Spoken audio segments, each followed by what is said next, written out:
أعوذ بالله من الشيطان الرجيم بسم الله الرحمن الرحيم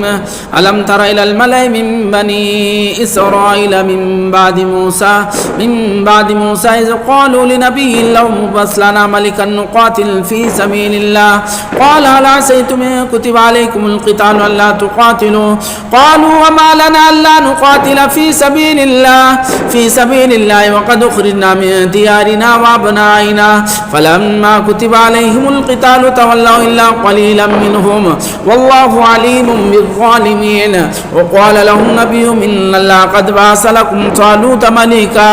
قالوا أنى يكون له الملك علينا ونحن أحق بالملك منه ولم يؤت سعة من المال قال إن الله اصطفاه عليكم وزاده بسطة في العلم والجسم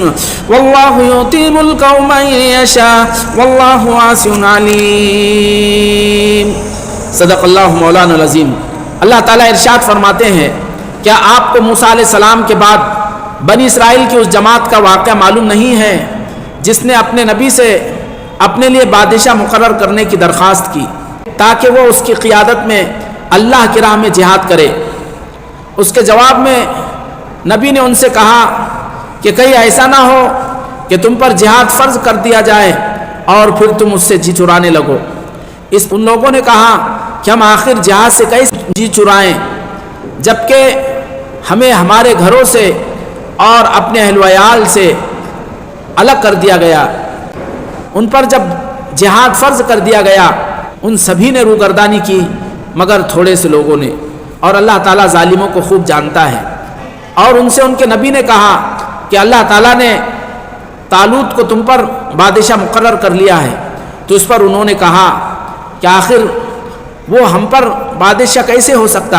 جبکہ ہم اس کے مقابلے میں بادشاہت کے زیادہ مستحق ہیں اور اسے مالی اعتبار سے بھی کوئی فراوانی نہیں دی گئی۔ اس پر نبی نے ان سے کہا کہ اللہ نے ان کو تمہارے لیے بادشاہ چن لیا ہے اور علمی اور جسمانی اعتبار سے اس کو اللہ تعالیٰ نے وسعت عطا فرمائی ہے، اور اللہ تعالیٰ اپنی حکمرانی جسے چاہتا ہے دیتا ہے، اور اللہ تعالیٰ بڑے وسعت والے ہیں اور بڑے علم والے ہیں۔ جیسا کہ آیات میں خود اس کی وضاحت ہے کہ حضرت موسیٰ علیہ السلام کے بعد اس طرح کا یہ واقعہ پیش آیا۔ یوں آتا ہے،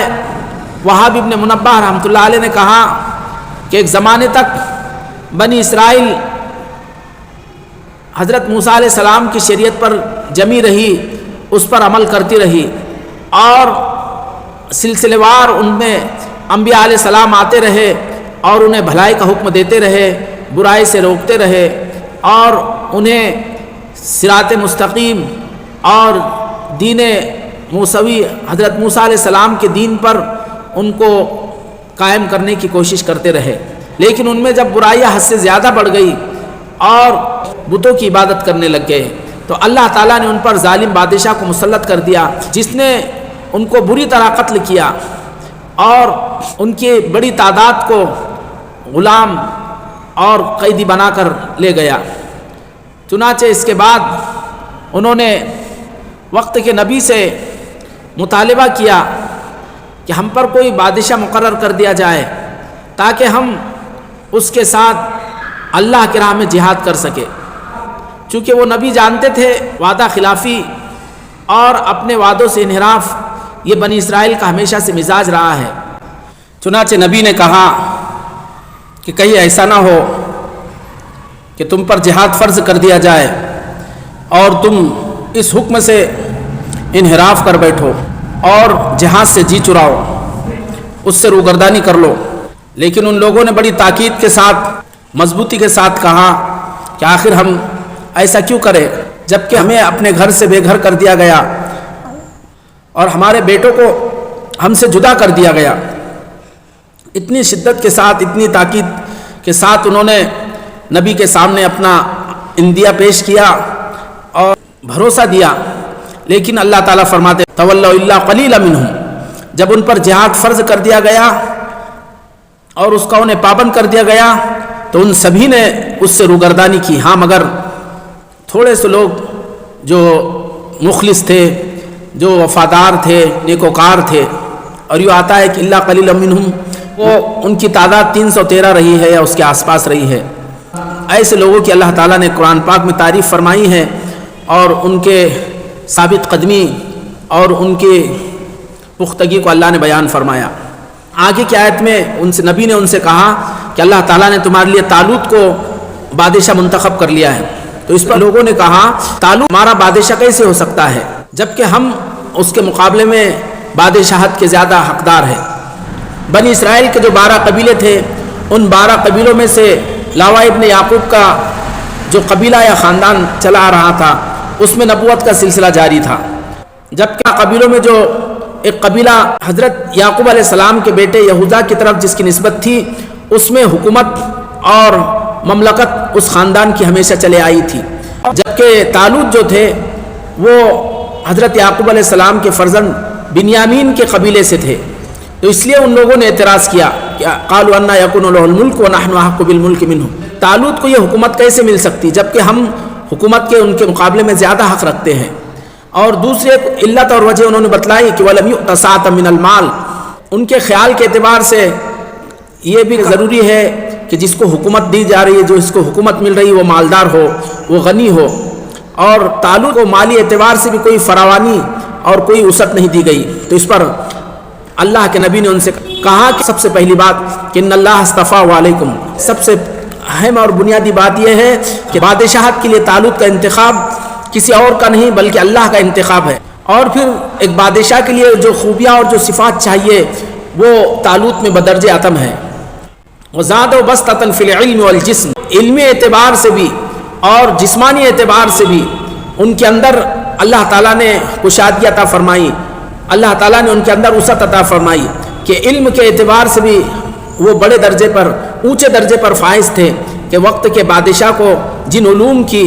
اور جن چیزوں کی جانکاری اور معلومات ضروری ہے وہ طالوت میں بدرجہ اتم موجود ہے۔ اور دوسرے بسطۃ فی الجسم کہا کہ جسمانی اعتبار سے بھی ان کے اندر قوت ہے، طاقت ہے، وہ ڈیل ڈول ہے، تو یہ دونوں خوبیاں ان کے اندر ہے، اس لیے اللہ نے ان کا انتخاب فرمایا۔ اور ظاہر ہے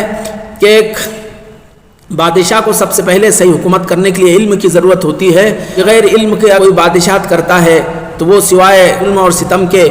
اور ناانصافی کے نہیں انجام دے گا۔ تو پہلی چیز علم کا ہونا ضروری، اور دوسری بسطۃ فی الجسم، اور جسمانی اعتبار سے بھی ان کے اندر طاقت ہو، قوت ہو، اس کے اندر مضبوطی ہو تاکہ وہ مقابلہ کر سکے اور وہ حکومت کا بار اور اس کا بوجھ سنبھال سکے، دشمن کا مقابلہ کر سکے۔ یہ دو خوبیاں طالوت میں تھی، بسطۃ فی العلم والجسم۔ واللہ یؤتی ملکہ من یشاء، اللہ تعالیٰ جس کو چاہتا ہے اپنی حکومت عطا فرماتا ہے، حکمرانی دیتا ہے، بادشاہ بناتا ہے، جس کو چاہتا ہے معاملات کی آؤٹ اس کو عطا فرماتا ہے۔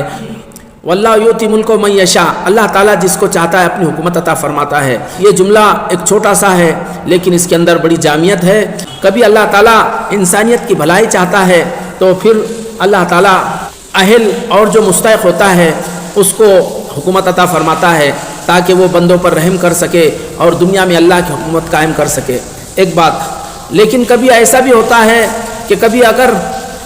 عوام کے اندر برائیاں ہیں، خرابیاں ہیں، اور ان کو اگر سزا دینا اللہ کا تعالیٰ چاہتا ہے تو اللہ تعالیٰ پھر ظالموں کو مسلط فرماتا ہے۔ بہرحال اس کے حکمتیں اور اس کی مصلحتیں وہ اللہ ہی جانتا ہے۔ کبھی جو وقت کے بادشاہ ہوتے ہیں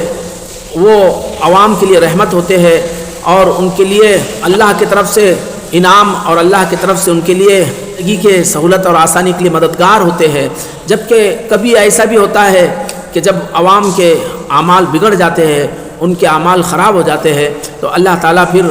ظالم بادشاہوں کو مسلط فرماتے ہیں، جاہلوں کو مسلط فرماتے ہیں، نااہلوں کو مسلط فرماتے ہیں، جیسا کہ نبی پاک صلی اللہ علیہ وسلم نے فرمایا کہ اعمالکم اموالکم، کہ تمہارے اعمال ہی تمہارے حکمراں ہوتے ہیں، کہ انسانوں کے جیسے جس طرح کے اعمال ہے ویسے اللہ تعالیٰ حاکموں کو مسلط فرماتے ہیں۔ تو عام طور پر ہم یہ دیکھتے ہیں کہ بادشاہ ایسا اور بادشاہ ویسا، لیکن کبھی اس پر نہیں غور کیا ہم نے کہ ہمارے اعمال کیسے، جیسے اعمال ویسے امال، جیسے اعمال اس طرح کے حکمراں، اور اس طرح کے ذمہ دار ہوتے ہیں۔ ہم اپنے اعمال کو صحیح کریں تو عمال اور حکمراں صحیح ہوگے، بادشاہ صحیح ہوگے۔ ہمارے اعمال خراب ہوگے، ہمارے اعمالوں میں بگاڑ ہوگا، اس کے اندر فساد اور خرابی ہوگی، تو پھر بادشاہ بھی اس طرح کے ظالم اور جابر آئیں گے، پھر وہ ظلم ستم کریں گے اور ناانصافیاں کریں گے۔ تو اعمال کا نتیجہ ہوتا ہے۔ عام طور پہ عوام الناس کا مزاج ہوتا ہے، وہ اپنے آپ کو تو سدھارنے کی کوشش نہیں کرتے، ان کے اپنے اعمال خراب ہوتے ہیں، ان کے اعمال میں فساد ہوتا ہے، بگاڑ ہوتا ہے، لیکن چاہتے ہیں کہ حکمراں اچھے رہے، چاہتے ہیں کہ بادشاہ نیک ہو اور رحم دل ہو۔ یہ کیسے ممکن ہوگا؟ جب اعمال تمہارے خراب ہے تو اس کے اعتبار سے وقت کے حکمراں ویسے ہی ظالم ہوگے۔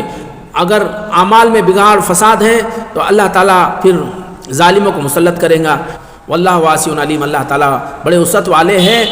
اور ساتھ ہی علم والے بھی ہیں۔ اللہ تمام حکمتوں کو بھی جانتے ہیں اور اس کی دین، اس کی عطایا بڑی وسیع ہے۔ یہ تمام باتیں اللہ نے فرمائی ہیں۔ بنی اسرائیل کا تذکرہ چل رہا ہے۔ اس امت کے سامنے رکھا گیا ہے کہ جن لوگوں نے اللہ کے حکم کی تعمیل کی، اس کی اطاعت اور فرما برداری کی اور جہاد جیسے فریضے کو انجام دیا اور اللہ کے حکم کی تابعداری کی، اللہ نے ان کو کامیاب کیا، اور جنہوں نے اس کی